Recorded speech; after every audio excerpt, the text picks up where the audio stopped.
Break के बाद स्वागत है आपका एक बार फिर से हमारे खास प्रोग्राम में। इस वक्त वीना गोराई योग गुरु हमारे साथ मौजूद है, माही योग एक्सपर्ट हमारे साथ मौजूद है।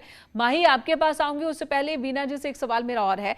वीना जी, एक बहुत सा कंफ्यूजन लोगों के मन में ये रहता है कि अगर वो कपालभाति करते हैं या कोई योगाभ्यास करते हैं इस तरह का, तो क्या जमीन पर बैठना जरूरी है या कुर्सी पर बैठकर भी कर सकते हैं? क्योंकि बहुत सारे लोग हैं जिनके लिए जमीन पर बैठना बहुत मुश्किल हो जाता है, खासकर बुजुर्गों की बात करें तो।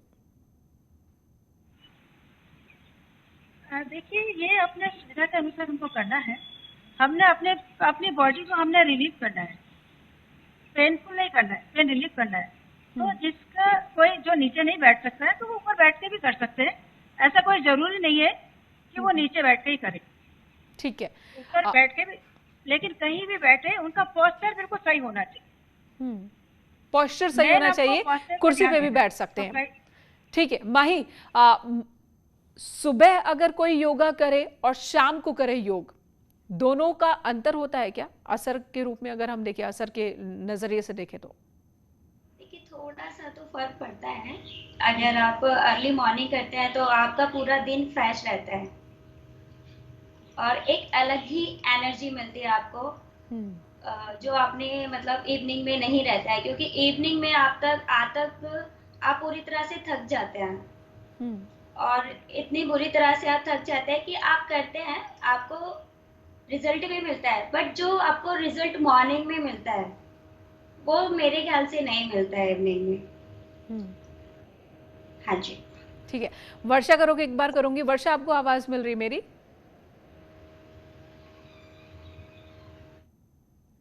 जी वर्षा, बताइएगा आप योग से कब से जुड़ी हैं और लोगों के नजरिए में योग को लेकर बीते कुछ सालों में कोई बदलाव आप देख पा रही हैं? देखिए मैम, अगर आप मेरी बात करें कि मैं कब से योग में जुड़ी हूँ, एक्चुअली मैं बहुत छोटी थी, मैं 6 क्लास में थी। तो मैं बहुत ज्यादा एग्रेसिव थी, मतलब मुझे गुस्सा बहुत ज्यादा आता था। तो मेरी क्लास टीचर ने मुझे सजेस्ट किया था योगा टीचर के लिए। और वो टाइम था और आज का टाइम है, मतलब मुझे 15-16 साल हो चुके हैं योग से कनेक्ट हुए हुए। और जब मैंने योगा स्टार्ट किया उसके बाद मेरी लाइफ में जो चेंजेस आए, मुझे खुद नहीं पता था कि मेरा गुस्सा कैसे एकदम धीरे धीरे, मेरे इमोशंस कंट्रोल होने लगे और मेरा गुस्सा खत्म होने लगा। और 12th के बाद फिर मैंने डिसाइड किया कि मुझे योग ही फील्ड में ही जाना है, और फिर मैं नेशनल और इंटरनेशनल प्लेयर बनी योग से। तो आपके पास अब ऐसे और पेरेंट्स अगर हम आते होंगे लोगों की बात इसी करें तो परेशानी को मैंने लेकर कि बहुत। उनके बच्चों को गुस्सा ज्यादा आ रहा है, वो जी। चिड़चिड़े बहुत ज्यादा हो गए हैं, खासकर बीते 2 साल में बच्चे घर के अंदर ही बंद है, स्कूल कॉलेज सब कुछ बंद है। तो अब ये मानसिक तरीके से बच्चे बीमार हो रहे हैं, तो उसका सॉल्यूशन भी आपके पास होता है? जी मैम, देखिए मैं खुद उस चीज से सफर कर रही थी, तो मैं उस चीज को बहुत अच्छे से फील कर पाती हूँ। और मैं केंद्रीय विद्यालय में योगा टीचर हूँ। और मैंने काफी सारे केसेस ऐसे देखे हैं कि बच्चे बहुत गुस्से वाले होते हैं, लेकिन अगर उनके पास जाए, उनसे बात करें, तो रीजन अगर उनका जाने, तो वो बच्चे रियल में बहुत अच्छे होते हैं, लेकिन बिहेवियर उनका चेंज होने लग जाता है। बहुत सारे रीजन होते हैं, लेकिन अगर वो योग शुरू करते हैं, अपनी जो उनकी हाइपर एक्टिविटी है उसको वो हाइपर, जो बहुत ज्यादा बच्चे हाइपर होते हैं ना, अगर उसको आप योग में लेकर आते हैं आप उन बच्चों को और वो योग करते हैं, तो उनकी वो जो बहुत ज्यादा हाइपर हो रहे हैं ना, वो धीरे धीरे धीरे काम डाउन होना शुरू हो जाते हैं। तो योग में कौन सा आसन है जो सीधे तौर पर मेंटल हेल्थ को टारगेट करता है? देखिए मैम, अगर मेंटल हेल्थ की हम बात कर रहे हैं, तो अगर आसन की बात की जाए तो सूर्य नमस्कार मेरे लिए सबसे ज्यादा बेस्ट है। मैं कहूंगी कि आप सूर्य नमस्कार करें। उसमें 12 स्टेप होते हैं और वो क्या कार्डियोवास्कुलर एक्सरसाइज है। और अगर आप वो करते हैं तो आपका मन बिल्कुल शांत हो जाता है, क्योंकि आप थक जाएंगे और फिर आपकी बॉडी जो है आप फिर रिलैक्स करेंगे शवासन में, तो आपका मन बिल्कुल शांत हो जाता है। ठीक है। तो अब मैं बच्चों को ज्यादातर सूर्य नमस्कार ही कराती हूँ। ठीक है वीना जी, ये बताइएगा, एक्सपेरिमेंट बहुत जरूरी होता है, वक्त के साथ बदलाव जरूरी है, फिर वो योग के आसन ही क्यों ना हो, क्योंकि चैलेंजेस अलग अलग होते हैं। तो नई, जो बोलते हैं कि नया खोज, वो जारी रहनी चाहिए। तो यहाँ योग को लेकर भी इस तरह के एक्सपेरिमेंट हो रहे हैं, उस पर आप क्या बताएंगे?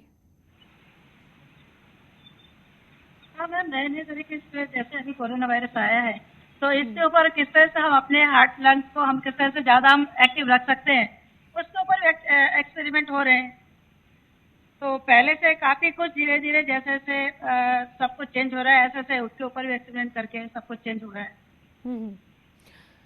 वर्षा जी, क्या आप सूर्य नमस्कार करके दिखा सकती हैं इस वक्त?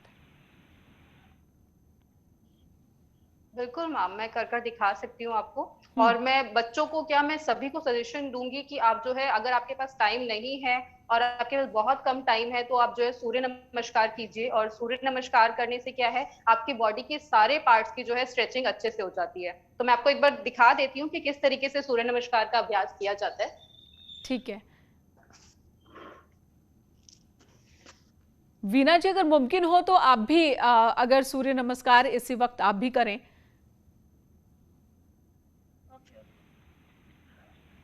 देखिए, सूर्य नमस्कार के 12 स्टेप होते हैं।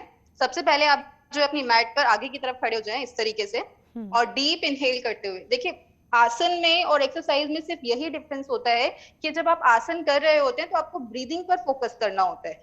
तो आपने क्या करना है, फर्स्ट प्रणाम मुद्रा के लिए सबसे पहले डीप इनहेल करते हुए इस तरीके से अपने पाम को जोड़ें और नमस्कार मुद्रा में आ जाएं, कुछ इस तरीके से। आप श्वास को भरते हुए धीरे धीरे बैकवर्ड बेंडिंग करें। जितना अपनी कैपेसिटी के हिसाब से जितना आप पीछे जा सकते हैं उतना पीछे जाने की कोशिश करें। और थोड़ी देर रुकें और श्वास को छोड़ते हुए बिल्कुल धीरे धीरे फॉरवर्ड बेंडिंग पादहस्तासन में आ जाएं। और अपने फॉरहेड को पूरा मैक्सिमम अपने नी तक टच करने की कोशिश करें। और अगर आप बिगनर हैं, आप नहीं टच कर पा रहे हैं, तो आप इस तरीके से अपने हाथों को रख सकते हैं, लेकिन अपनी बैक को आपको प्रॉपर स्ट्रेट रखना है इस तरीके से। और फिर धीरे से आपको क्या है, राइट लेग को पीछे लेकर जाना है और अश्व संचालन मुद्रा में आ जाना है।